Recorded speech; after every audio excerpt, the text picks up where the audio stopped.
Dios, te bendecimos en este día y nuevamente te damos gracias por tu misericordia, por tu amor y por enseñarnos tantas y tantas cosas buenas y nuevas, Señor, cada mañana.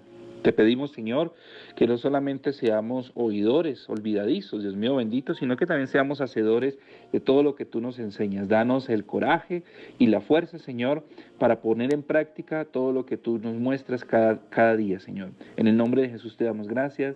Amén y amén. Bienvenidos, mis hermanos y hermanas, a Mi Tiempo con Dios, un devocional que hacemos desde la iglesia La Roca de Betel, y hoy continuaremos con el capítulo 13. El día de ayer, para los que lo pudieron escuchar, tuvimos el inicio del capítulo 13 y estudiamos los versículos 1 al 10, versículos 1 al 10. Hoy estudiaremos los versículos 11 al 18, versículos 11 al 18 del capítulo 13 del libro de Apocalipsis. Dice así el versículo 11, le pido por favor, si usted tiene una Biblia o tiene su computador o una tablet donde usted pueda leerlo conmigo, le agradecería. Dice así: y vi otra bestia que surgía de la tierra. Tenía 2 cuernos parecidos a los de un cordero, pero hablaba como un dragón. Toda la autoridad de la primera bestia la ejercita en su presencia. Hace que la tierra y sus habitantes adoren a la primera bestia cuya herida mortal se curó. Realiza grandes señales de modo que hasta hace bajar fuego del cielo a la tierra ante los ojos de los hombres, y engaña a los habitantes de la tierra valiéndose de las señales que se le ha concedido realizar en presencia de la bestia, diciendo a los habitantes de la tierra que levanten una estatua en honor de la bestia, la que tenía aquella herida de tajo, la espada, aquella herida de tajo de espada, pero revivió. Y se le concedió infundir vida a la estatua de la bestia, de modo que incluso pudiera hablar la estatua de la bestia y hacer que todos los que no adorasen a la estatua de la bestia sucumbieran. Y hace que todos, pequeños y grandes, ricos y pobres, libres y esclavos, les pongan una marca en su mano derecha o en su frente, y que ninguno pueda comprar o vender a no ser el que lleve esa marca, que es el nombre de la bestia o el número de su nombre. Aquí es donde se ve la sabiduría. El que tenga inteligencia descifre el número de la bestia, pues es el número de un ser humano. Su número es 666. Bien, aquí entonces termina el capítulo 13 que hemos estado estudiando, como les dije hace un momento, desde el día de ayer, y entonces nos cuenta las acciones, las peripecias, las maldades que hace una segunda bestia, ¿no? Pero ya a diferencia de la bestia anterior, esta bestia surge de la tierra. La acción de la bestia del mar, de la que vimos en los versículos pasados, el día de ayer, culmina con la acción de la bestia de la tierra. La bestia del mar simbolizaba Roma, porque quedaba en el mar occidental y era una de las formas en que las personas usaban para hablar precisamente de esa bestia del mar. Esto de que simbolizara Roma, pues es básicamente una forma de decir que simbolizaba precisamente el poder, la autoridad política y militar, sobre todo, de esta bestia, ¿no? La forma simbólica para hablar de cómo esta bestia representaba el poder político y militar, que probablemente para los tiempos de Juan, cuando se escribe el Apocalipsis, estemos hablando precisamente de Roma. Pero no es que nos quedemos en el pasado, anclados en el pasado, diciendo que el Apocalipsis es un libro para esos tiempos pasados. No. Lo que pasa es que durante todos los tiempos, durante todas las épocas, durante todos los siglos, siempre se han presentado grandes imperios, o a veces hasta imperios pequeños, pero que hacen con su poder político y militar guerra contra la iglesia, ¿no? En ese tiempo era Roma como un poder imperial enorme, pero en este momento pueden ser cualquier otro país, cualquier otro estado, cualquier otra provincia, cualquier alcalde de un pueblo, cualquier ganadero de un pueblo, cualquier gamonal de alguna vereda, ¿no? Cualquier grupo armado legal o ilegal. Lo importante es que estos poderes políticos y militares hacen daño y estorban la labor de la iglesia. Pero esta bestia que estamos leyendo ya en los versículos el día de hoy no sale del mar, sale de la tierra. Y la pregunta es, ¿qué quiere decir esto? ¿Quién es esta bestia? ¿Qué simboliza esa bestia, no? Ayer hablábamos de un autor español llamado Javier Picasa, y él dice que esta bestia simboliza todo el aparato religioso que sucumbe ante el poder político, ¿no? Todo aquel aparato religioso que sucumbe, que se arrodilla. Voy a decir una frase muy fea, pero quisiera que quedara clara, porque de hecho el Apocalipsis es un libro que dice las cosas descarnadamente, ¿no? Pero es todo aquel aparato religioso que se arrodilla, le lame los zapatos al poder político, ¿no? Suena horrible y la imagen es muy fea y les ofrezco disculpas, pero de alguna manera es una forma para decir que esta segunda bestia diviniza a la primera bestia, ese poder político y militar, y esta segunda bestia como un poder religioso diviniza a esa primera bestia, ¿no? Y se arrodilla ante ella, ¿no? Y si uno habla de un poder religioso, pues uno dice que debería arrodillarse ante Dios, pues resulta que muchas veces los poderes religiosos están al servicio de cualquiera menos de Dios. Por eso se habla de esta bestia como algo que surge de la tierra, porque esa religiosidad, al contrario de la religiosidad cristiana o religiosidad de los santos, mejor, descrita en el Apocalipsis, no es una religiosidad que venga del cielo. No es una religiosidad, digamos, como cuando se habla de los santos, y lo veremos en el capítulo 14, pero ya lo vimos por allá en el capítulo 7, como el Cordero desde los cielos, desde los cerros, desde los altos montes, desde las nubes, está el Cordero con sus santos. Pero en este caso esa divinidad o esa religiosidad no viene de allá, desde las cimas, desde el Cordero, sino que es una religiosidad de la tierra, inventada en la tierra, una religiosidad que se desvió. No, una religiosidad que se desvió. Y eso le puede pasar al cristianismo. Uno dentro del cristianismo puede tener una religiosidad que se desvía, ¿no? Y que no tiene como Dios al Señor, a Jesucristo, al Cordero, a Yahvé, a Jehová, sino que tiene como Dios cualquier otra cosa, y es la que finalmente termina arrodillada a poderes políticos y militares, ¿no? Por eso esta religiosidad es de la tierra, esta bestia surge de la tierra y no es una bestia que surja del cielo. La segunda bestia son los sacerdotes, los funcionarios del Estado, los falsos profetas que le sirven al Estado, que le sirven al régimen de la violencia y que se arrodillan ante el poder político. Las acciones de esta bestia no son ya político-militares, sus acciones son más demagógicas, ¿no? Son más soterradas, ¿verdad? Son más filosóficas, ¿no? Sus acciones son más culturales, más religiosas, sus acciones son más de fe. Ya no buscan someter a través del poder militar, es decir, someter a las malas, sino que ya buscan someter a través del pensamiento. Muy interesante esto, porque ya entonces la acción de esta bestia no es tan evidente y tan fuerte y tan destructora como la primera, que era una acción militar y política. No, ya esta acción de esta bestia es una acción más de tipo intelectual, más de tipo religioso, ya se mete, se escabulle, se infiltra en la fe. ¿Y para qué? Porque la idea de esta bestia es que si no ha podido acabar con la iglesia usando la fuerza, porque cada vez que mataban a una persona surgían 10 personas más siendo creyentes del Evangelio, pues entonces si ya no se puede acabar con la iglesia por la fuerza, pues hay que acabar con la iglesia desviándola de la fe. ¿Ustedes creen que ese peligro es del pasado? ¿Ustedes creen que ese peligro es solo del futuro? Realmente ese peligro es un peligro que ha vivido la iglesia durante todas las épocas y todas las edades.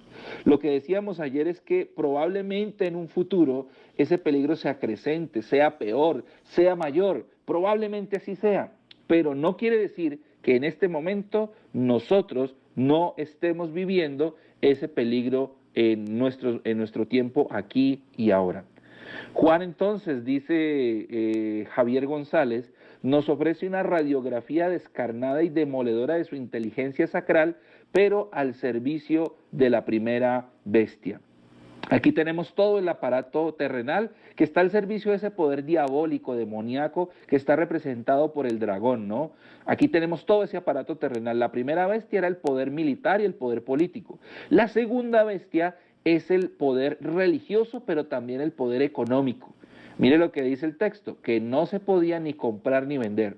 Las dos bestias simbolizan todo el poder terrenal, político, militar, económico y religioso, al servicio de la adoración del dragón, de ese poder demoníaco que estaba por encima de ellos. Por eso es que a la iglesia se le hace el llamado de estar fuera de ese sistema corrupto. Y nos describe esta bestia, y mire cómo nos la describe, miremos paso por paso en el texto. Tiene cuernos como de cordero, pero habla como dragón.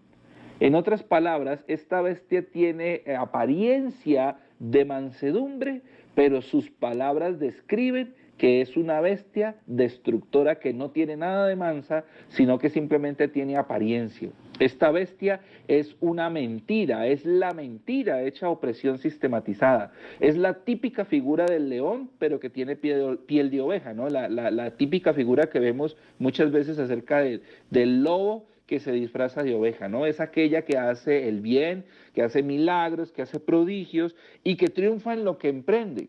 Habla bonito, ¿no? Es convincente, pero ojo, no es cordero, aunque aparezca cordero, es dragón. Es dragón.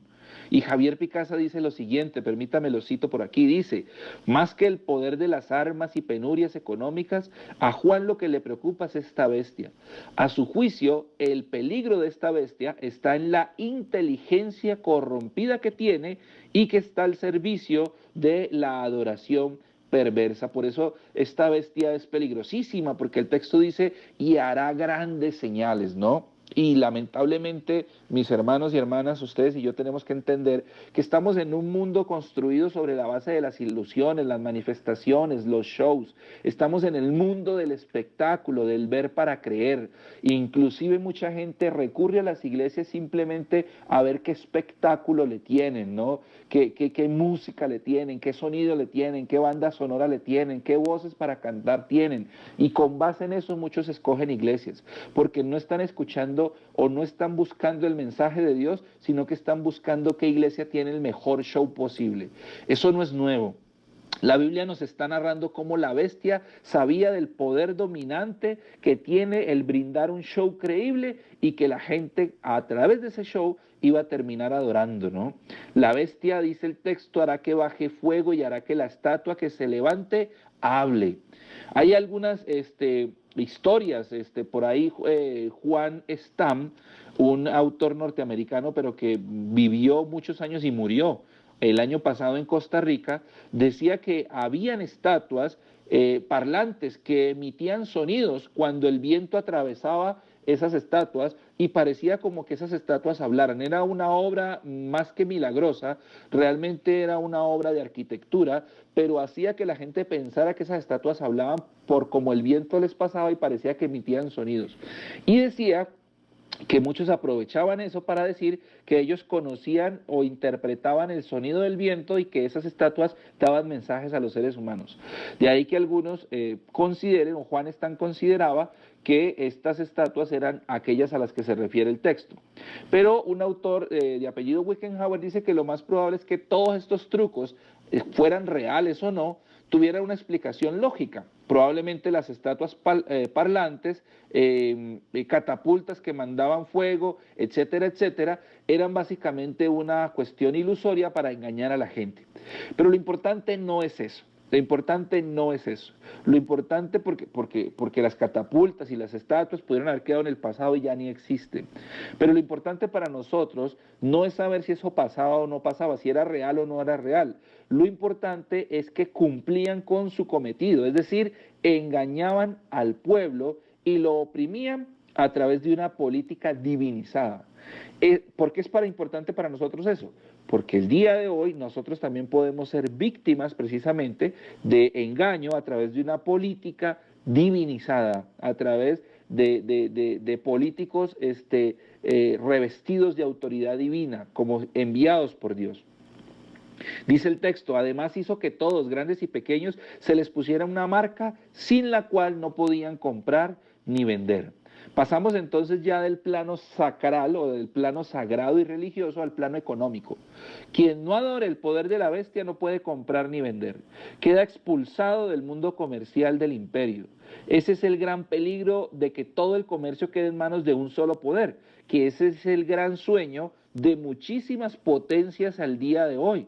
muchísimas potencias el día de hoy están interesadísimas en que de alguna manera el poder económico quede en manos solamente de ellos puedan monopolizar el poder económico en el mundo, ¿no? Pero es un peligro latente que estamos viviendo el día de hoy y que en cualquier momento seguramente se va a consolidar, ¿no? Ya tenemos los peligros, por ejemplo, de los monocultivos o de las de semillas transgénicas que se ven en el campo, ¿no? Ya usted va al supermercado y le dicen si lo que usted quiere es comerse un tomate, transgénico o un tomate normal, o un tomate, eso tiene un nombre, ahorita se me escapa, eh, bueno, que es más de tipo natural, ¿no? Y si usted quiere el tomate más natural, pues entonces le va a valer mucho más dinero que el otro. ¿Por qué? Porque ese otro tomate es un tomate transgénico, que si tiene semillas, el campesino va y la siembra y eso no le va a producir nada. ¿Cuál es la idea de eso? La idea es que finalmente las grandes empresas queden manipulando los alimentos y que cada vez que usted necesite semillas, pues usted tenga que ir donde esas empresas a que por favor le vendan semillas para vender tomates, y si quiere seguir sembrando tomates, tiene que ir a esas empresas a que por favor le sigan vendiendo las semillas, hasta que esas empresas le digan si le venden o no le venden, y ahí queda monopolizado el asunto. Eso no es para el futuro. Eso está pasando ahora en este momento. Las semillas transgénicas son una realidad hoy. Eso es lo que inunda el mercado, ¿no?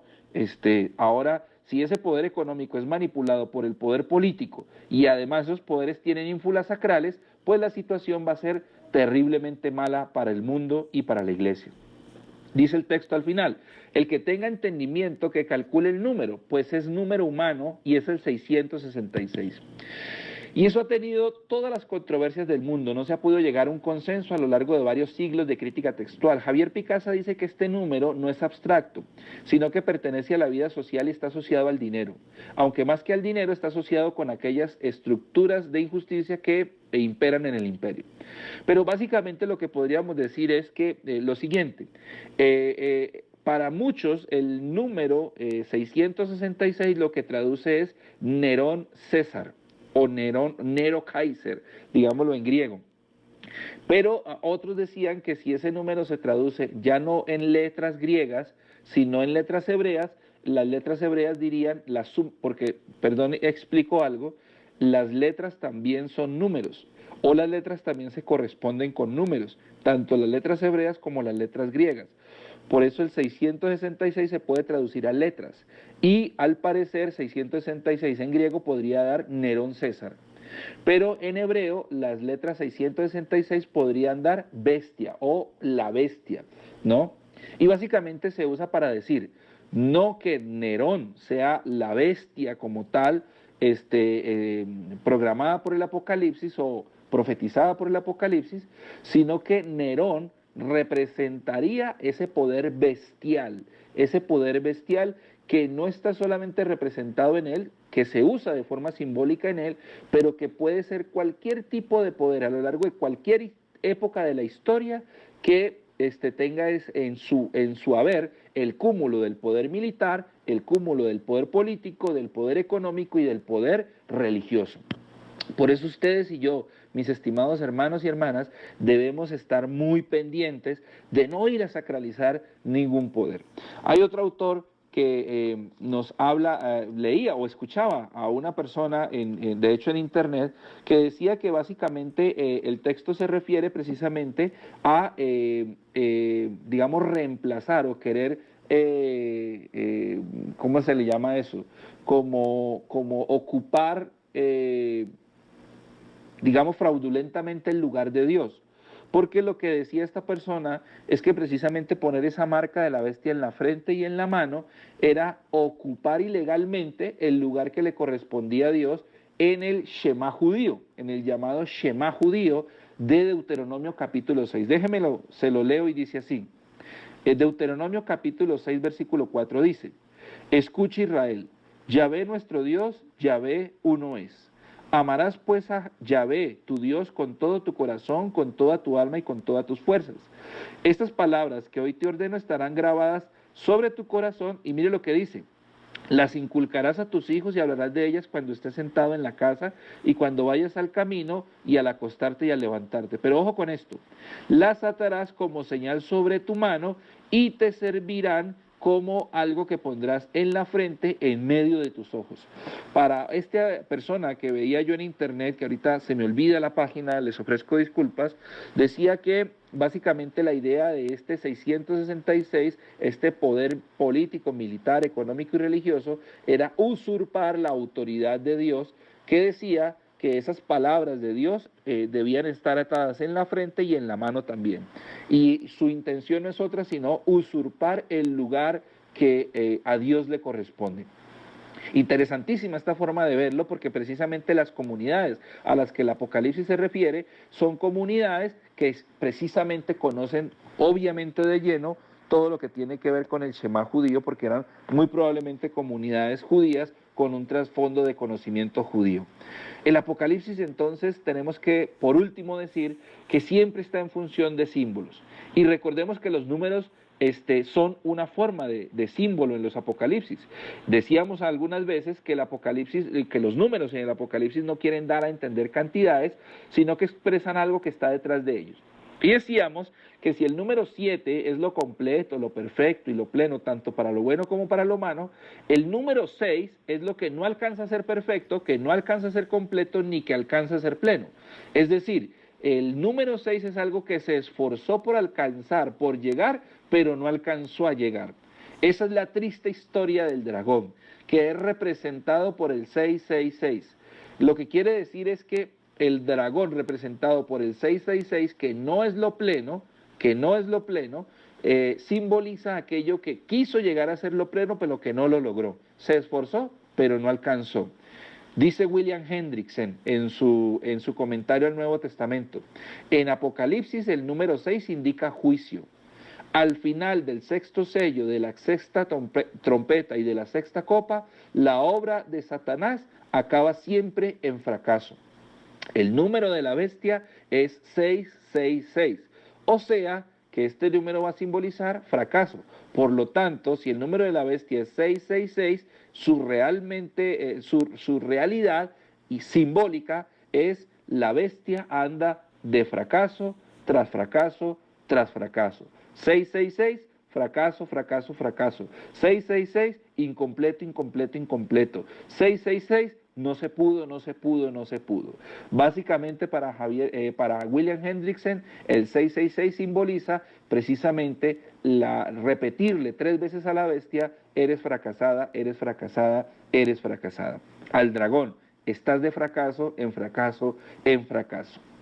Mis estimados hermanos y hermanas, les agradezco el tiempo prestado hasta aquí y esperamos vernos en otra oportunidad en un nuevo episodio o el día de mañana los esperamos, para precisamente hablar del capítulo 14 en donde se nos mostrará el verdadero poder que es el poder del Cordero.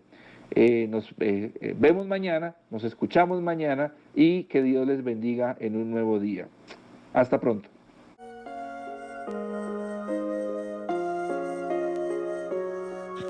Amado Padre, yo te doy gracias por esta palabra que tú nos has traído en este día, Señor. Pedimos que nos continúes bendiciendo, que bendigas al pastor Javier Barco, Señor, y te ruego de todo corazón que nos acompañes el resto del día. Quedamos en tus manos en el nombre de Jesús. Amén y amén. Que pasen un feliz día todos y que el Señor les bendiga.